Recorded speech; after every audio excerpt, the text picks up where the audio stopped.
예, 감사합니다. 말씀을 나누도록 하겠습니다. 오늘은 절대 거절할 수 없는 한 가지라는 제목으로 말씀을 나누도록 하겠습니다.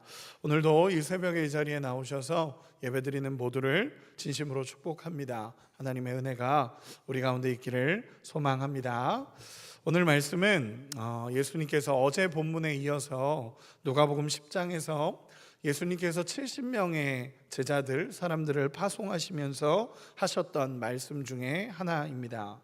1절에서 9절까지는 예수님의 파송과 그리고 예수님의 말씀을 가지고 나가서 전했을 때 듣고 받아들이는 자들을 향한 메시지였다면, 오늘 본문은 예수님의 말씀이 전해지고 하나님의 음성이 전해졌음에도 불구하고 듣지 않고 거절하고 있는 사람들의 모습을 그대로 보여주는 말씀입니다.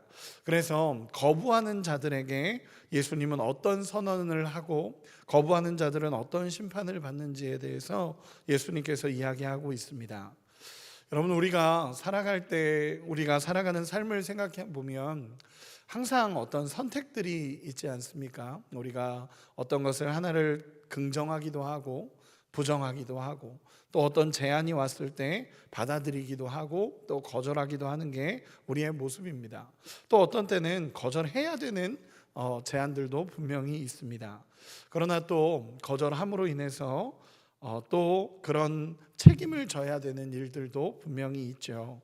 예를 들어서 병원에서 이 수술은 꼭 받아야 합니다 라고 했는데, 내가 만약에 그걸 판단해서 거절한다면 그것은 단순한 선택이라기보다는 그 책임을 질 수밖에 없는 이야기들인 것 같습니다. 그런 것처럼 우리가 거절해도 되는 게 있고 거절하면 안 되는 것도 우리의 인생에는 분명히 있습니다.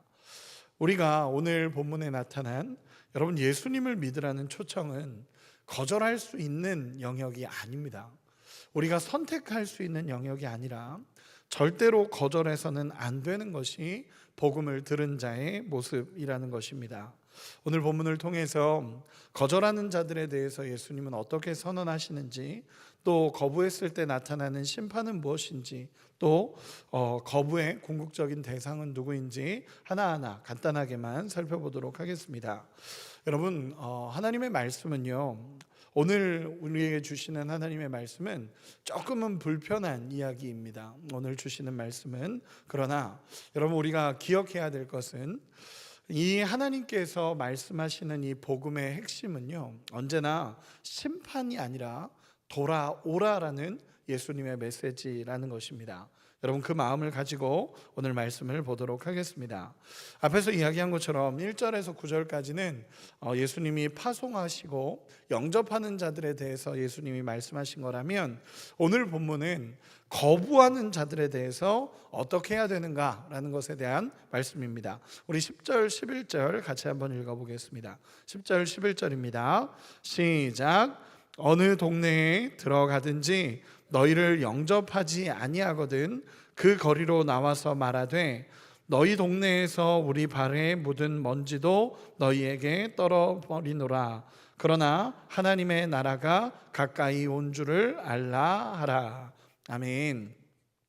여러분, 이것이 무엇이냐면 예수님께서 이렇게 말씀하시는 것입니다.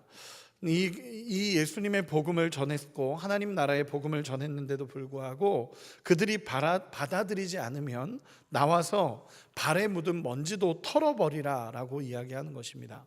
여러분, 발에 묻은 먼지를 털어버린다라는 것은 어떤 거냐면, 유대인들이 이방 땅을 여행하고 다시 유대 땅으로 돌아올 때 이방인들에게 묻은 부정함을 털어버린다라고 하면서 정결의식처럼 하는 게 이런 행동이었다라고 합니다. 즉, 이방 땅을 갔다가 돌아오는데 혹시라도 내 안에 이방의 부정함이 묻어 있을까 봐 발을 털어버린다라고 표현을 합니다. 발을 실제로 털어버리고 유대 땅으로 들어왔다고 하는데, 그것이 무엇이냐면 부정함을 털어버리는 행동, 정결 행동이었다라고 합니다. 그런데 예수님은 지금 만약에 유대인이라 할지라도 하나님 나라의 복음을 받아들이지 않는다면 발의 먼지를 털어버리라 라고 얘기하는 것입니다. 조금 쉽게 얘기해서 이겁니다. 복음을 받아들이지 않는다면 아무리 유대인이라 할지라도 하나님의 백성이 아니라고 예수님은 분명하게 선언하시는 것입니다. 아무리 유대인 그들은 자기네들이 이제 하나님의 민족이다 생각하고 하나님의 선택된 백성이다라고 생각하며 늘 자부심으로 살았지만, 오늘 예수님이 하시는 이 말씀은 하나님 나라의 복음이 전해졌는데도 불구하고 만약에 그들이 받아들이지 않는다면 아무리 유대인이라 할지라도 이들은 하나님의 백성이 아니다라는 선언을 하라라고 예수님께서 말씀하시는 것입니다. 그러면서 뒤에 중요한 이야기가 뭐냐면, 그러나 하나님 나라가 가까이 온 줄을 알라라고 외치라고 합니다. 여러분, 이 표현을 쉽게 얘기하면 이겁니다. 그들이 거부한 것과 상관없이 하나님 나라는 이미 이곳에 임했다라는 것을 선포하라라는 것입니다. 그들이 거절했다고 그냥 돌아오는 게 아니라 거절했음에도 불구하고 하나님 나라는 이미 이곳에 임했다라고 분명하게 선언하라는 것입니다. 여러분, 이 내용을 잘 기억하시기 바랍니다. 사람이 하나님 나라를 거부한다라고 해서 하나님 나라가 없는 것도 아니고 하나님 나라가 오지 않은 것도 아닙니다. 이미 예수님이 오심으로 인해서 하나님 나라는 임하였고 또 영원한 하나님 나라가 우리에게 있음을 예수님은 늘 선언하셨고, 하나님 나라는 분명히 임했다라는 것을 선언하라는 것입니다. 이것을 믿느냐 믿지 않느냐지, 그들에게 거부한다고 해서 하나님 나라가 없는 게 아니라는 것을 분명하게 선언하라는 예수님의 말씀입니다. 그리고 예수님은 12절에 이렇게 이야기합니다. 제가 읽어드리겠습니다. 내가 너희에게 말하노니 그날에 소돔이 그 동네보다 견디기 쉬우리라. 아멘. 예수님을 받아들이지 않았을 때 분명한 심판이 있다라는 것을, 하나님 나라를 거절했을 때 분명히 심판이 있다라는 것을 예수님은 말씀하고 있는 것입니다. 그리고 나서 예수님은 그 뒤에 구체적인 도시의 이름을 부르시면서 또 말씀하십니다. 고라신, 벳세다, 가버나움 이들을 이야기하면서 분명히 회개해야 됨에도 불구하고 회개하지 않고 있는 이 백성들을 향해서 예수님께서 말씀하십니다. 13절 우리 같이 한 번만 다시 읽어보겠습니다. 13절입니다. 시작. 화 있을진저 고라시나 화 있을진저 벳세다야, 등 권능을 두로와 시돈에서 행하였더라면 그들이 벌써 베옷을 입고 제에 앉아 회개하였으리라. 아멘. 여러분, 예수님께서 이 세 도시를 이야기합니다. 고라신, 벳세다 그리고 가버나움에 대해서 이야기하시는데 조금 어렵지만 쉽게 표현해 보겠습니다. 고라신이라는 도시는요, 가버나움에서 가까운 도시이고, 벳세다라는 도시는 베드로와 안드레, 빌립의 고향입니다. 가버나움은 예수님이 가장 많이 활동하셨던 장소 중에 하나입니다. 쉽게 표현해서 지금의 이 도시들은요, 예수님의 사역을 가장 가까이에서 목격하고 예수님이 행한 기적을 직접적으로 보았던 도시들입니다. 그런데 그들에게 복음을 전했음에도 불구하고 이들이 회개하고 돌아오지 않을 때를 예수님이 이야기하시는 것입니다. 그런데 예수님께서 이런 도시들을 두로와 시돈에 비유하십니다. 조금 어렵죠? 두로와 시돈이라는 도시에 비유하시는데, 이 도시는 하나님의 심판 가운데서도 1, 2위를 다투던 도시였습니다. 하나님께서 이 도시는 정말 하나님의 심판을 받아 마땅하다라고 말했던 도시 중에 하나가 두로와 시돈입니다. 왜냐하면 바알이 여기서 들어왔습니다. 그렇기 때문에 엄청난 잘못된 하나님의 심판을 받는 도시들인데, 예수님께서 13절에 뭐라고 말씀하시냐면, 그 도시조차도, 두로와 시돈이라는 도시조차도 예수님이 행한 권능을 보았다면 회개하고 돌아왔을 거다라고 얘기하시며, 그런데 너희가, 그럼에도 불구하고 너희가 예수님이 하신 능력과 은혜와 사랑을 보았고 경험했음에도 불구하고 회개하고 돌아오지 않는다라고 했을 때 분명한 심판이 있다라는 것을 예수님이 말씀하시는 것입니다. 다시 간단하게만 표현해 보겠습니다. 두로와 시돈이라는 그 악한 도시도 예수님이 말씀하시고 이런 능력을 보여주셨다면 그들 역시도 회개하고 돌아왔을 텐데, 고라시나 벳세다야 가버나움아, 너희는 직접적으로 예수님의 은혜를 경험했음에도 불구하고 돌아오지 않는다면 너희는 분명한 심판을 받을 것이다 라고 예수님께서 말씀하시는 것입니다. 여러분 기억하시기 바랍니다. 은혜를 경험하고 하나님의 능력을 보았음에도 불구하고 하나님 앞에 회개하지 않는 자들을 향한 강한 경고입니다. 어쩌면 지금 우리의 모습처럼 하나님의 은혜를 경험하고 하나님의 사랑과 하나님의 능력을 경험하고 살아가면서도 하나님의 뜻대로 살지 않고 하나님의 뜻을 거부하고 있는 사람들에게 하시는 경고일 수 있다라는 것입니다. 여러분, 하나님의 말씀을 따라서 하나님의 은혜를 보았고 경험했고 들었다면 여러분, 우리의 삶이 정말 하나님 앞에 회개하고 엎드리는 삶이 되어야 할 줄로 믿습니다. 하나님의 은혜를 받았음에도 불구하고 하나님을 바라보지 않고 하나님의 능력을 보았음에도 불구하고 하나님의 은혜를 받아들이지 않았던 이들을 향한 예수님의 강력한 경고입니다. 여러분, 우리도 마찬가지입니다. 우리의 삶에 우리가 예수님을 영접해서 이 자리에 예배드리고 우리 하나님을 바라보고 그 은혜를 입었기 때문에 이곳에서 이렇게 하나님을 찾고 구하지 않습니까? 그런데 그럼에도 불구하고 우리의 삶이 회개하지 않고 하나님 앞에 돌이키지 않고 하나님의 은혜를 알매도 불구하고 하나님 앞에 서지 않았을 때 하시는 예수님의 강력한 경고입니다. 여러분, 복음을 받은 자로서, 복음을 들은 자로서, 경험한 자로서 우리의 삶이 정말 회개하고 하나님 앞에 돌아와서 믿음으로 살아가는 우리 모두가 되시기를 간절히 소망합니다. 그리고 마지막으로 주님은 복음을 전하는 자들에게 예수님은 위로와 권위를 말씀하고 계십니다. 우리 16절 같이 한번 읽어보겠습니다. 16절입니다. 시작. 너희 말을 듣는 자는 곧 내 말을 듣는 것이요 너희를 저버리는 자는 곧 나를 저버리는 것이요 나를 저버리는 자는 나 보내신 이를 저버리는 것이라 하시니라. 아멘. 참 위로와 소망이 되는 말씀입니다. 왜냐하면 파송받아 나가는 제자들의 메시지가 단순히 제자들의 말이 아니라는 것입니다.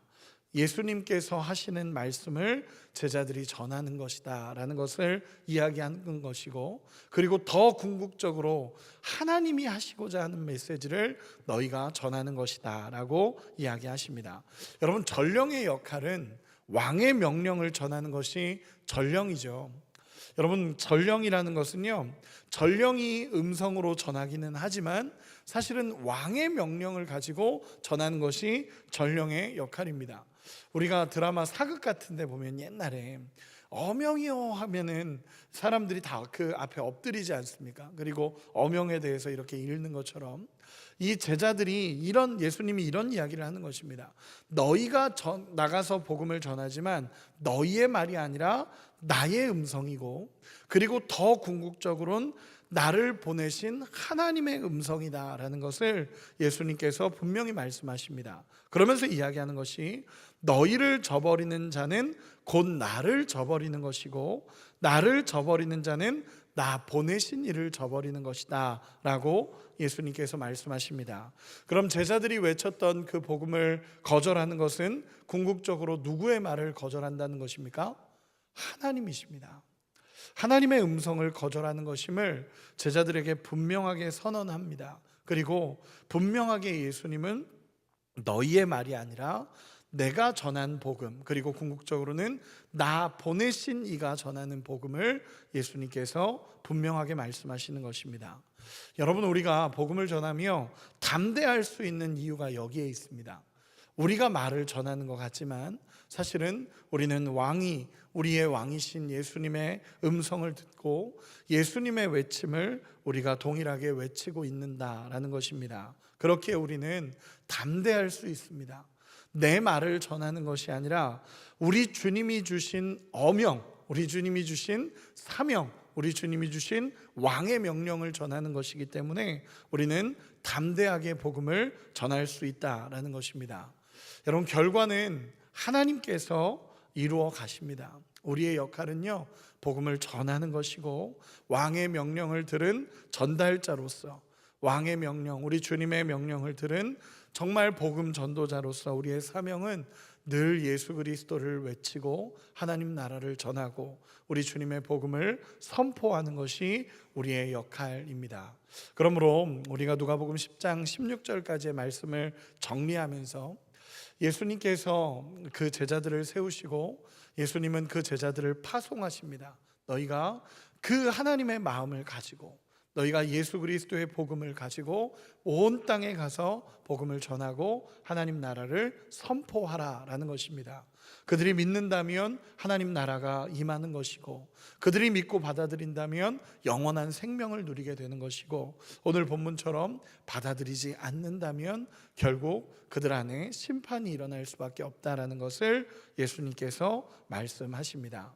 우리의 역할은 왕의 명령을 받은 전달자로서 우리 주님이 전하라 하신 그 사명을 가지고 복음을 전하는 것이 우리의 역할입니다. 언제나 예수님의 마음을 가지고 복음을 전할 수 있는 우리 모두가 되시기를 간절히 소망합니다. 말씀의 결론을 맺겠습니다. 오늘 본문에서는 복음을 전했을 때 하나님 나라를 선포했을 때 거부하고 거절하는 사람들의 모습과 이제 찾아오게 될 심판의 모습에 대해서 말씀을 나누었습니다. 여러분, 거절한다라는 것은요, 결국 하나님 나라를 선포했음에도 불구하고 거절한다라는 것은 심판으로 간다라는 것을 분명하게 예수님은 말씀하십니다. 여러분, 하나님 나라가 있습니다. 하나님 나라가 있고 예수님을 영접하는 자, 곧 그 이름을 믿는 자들에게는 하나님의 자녀가 됩니다. 그러나 그 예수님의 말씀을 거절하고 하나님 나라를 거부하는 자에게는 결국 심판이 있다라는 것을 예수님께서 분명하게 말씀하십니다. 그러나 우리가 기억해야 될 한 가지, 여러분, 예수님께서 왜 이렇게까지 강력하게 이야기하시겠습니까? 예수님이 왜 이렇게까지 강하게 심판을 이야기하시고 예수님이 왜 이렇게까지 결국 소돔과 고모라보다도 더 어려운 일들을 겪을 수밖에 없는 그 심판을 예수님이 왜 이야기하시겠습니까? 결국 예수님의 궁극적인 메시지는 하나님 나라를 받아들이고 돌아오라는 것입니다. 언제나 예수님의 메시지는요, 예수님은 심판이 있다라고 선언하시지만 예수님이 정말 원하시는 것은 제자들의 외침을 듣고 회개하고 다시 돌아오기를 예수님은 원하시는 것입니다. 여러분, 우리가 이 마음을 잘 이해해야 합니다. 예수님의 이 마음을 잘 이해해야 합니다. 여러분, 전도하시다 보면 거절당하는 경우도 많으시죠. 우리가 복음을 전하다 보면 거절당하는 경우도 많고 예수님의 복음을 전했을 때 때로는 저는 안 믿어요 라는 사람도 있고 제 친구 중에도 그런 사람이 있습니다. 아직도 예수가 필요 없다라고 말하는 사람들이 있습니다. 그런데 그 친구들에게도 복음을 전하면서 우리가 가져야 될 마음은 분명한 심판이 있다라는 것을 알고 이들에게 간절히 돌아오라는 예수님의 마음으로 외쳐야 된다라는 것을 오늘 본문을 통해 결론으로 맺고 싶습니다. 여러분, 이것이 우리 주님이 우리에게 원하시는 마음일 것입니다. 우리 주님이 원하시는 마음은 돌아오라는 것입니다. 분명한 심판이 있기에 예수님을 거절하고 하나님 나라를 거절했을 때 분명한 심판이 있기에 예수님의 언제나 메시지는 돌아오라는 예수님의 메시지입니다.